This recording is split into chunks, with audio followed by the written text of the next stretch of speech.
মোৰ ছাত্ৰ-ছাত্ৰীসকল class tutor YouTube চেনেললৈ তোমালোকক সকলোকে স্বাগতম জনাইছোঁ।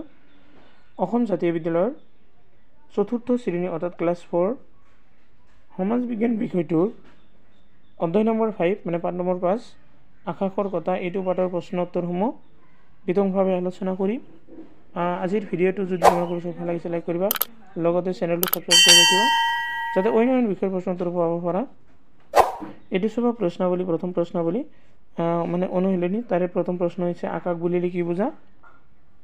দেখিবা যে আমি ওপৰলৈ চালে আচলতে যি দেখোঁ তাকে আকাশ বোলে। আচলতে ওপৰত দেখি পোৱা বস্তুটো হৈছে আকাশ।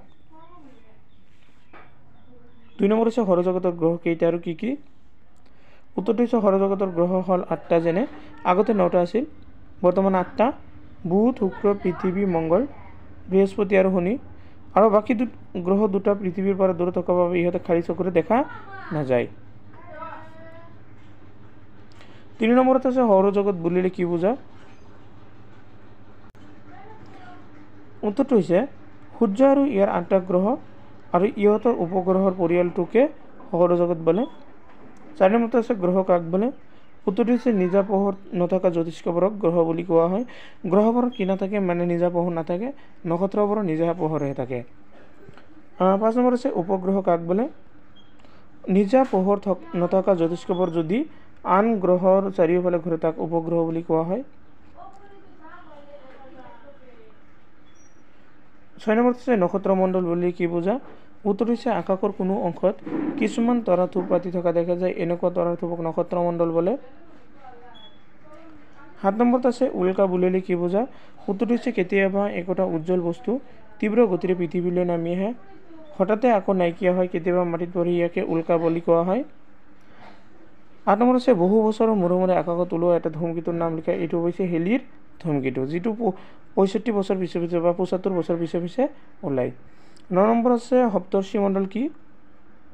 উত্তৰটো হৈছে গৰম দিনত সন্ধিয়াৰ আকাশত উত্তৰ ফালে মুখ কৰিলে 7টা উজ্জ্বল তৰা একেলগে দেখা যায়। এই তৰা 7টাক একেলগে সপ্তৰ্ষি মণ্ডল বুলি কোৱা হয়। মানে গৰমৰ দিনত ৰাতি যদি তুমি বাহিৰত বহি থাকা আৰু পূবফালে চাবা ৰাতিৰ আকাশত 7টা তৰা একেলগে দেখা যায়, সেই তৰাবোৰক কি বুলি কৈছে, সপ্তৰ্ষি মণ্ডল।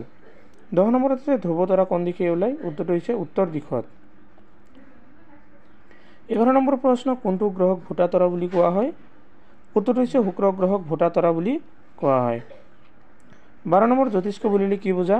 উত্তৰটো হৈছে ৰাতি আকাশত থকা সকলোবোৰ উজ্জ্বল বস্তুকে জ্যোতিষ্ক বোলে। 13 নম্বৰ আকাশখন কিয় নীলা দেখি। উত্তৰটো হৈছে সূৰ্যৰ পোহৰ বায়ুমণ্ডলৰ মাজেদি পাৰ হৈ আহি আমাৰ পৃথিৱী পৃষ্ঠত পৰে। এনেদৰে বায়ুমণ্ডলৰ মাজেদি সূৰ্যৰ পোহৰ পাৰ হৈ আহোঁতে বায়ুমণ্ডলত উপঙি থকা নানা ধূলি বালিৰ কণিকাই ইয়াৰ সকলোবোৰ ৰং শোষণ কৰি লয়। তাৰপাছত তাৰে নীলা ৰংটো চাৰিওফালে সিঁচৰিত কৰি দিয়ে, ইয়ে ফৰকাল আকাশৰ ৰং নীলা হয়। 14 নম্বৰত আছে দিগন্ত কি।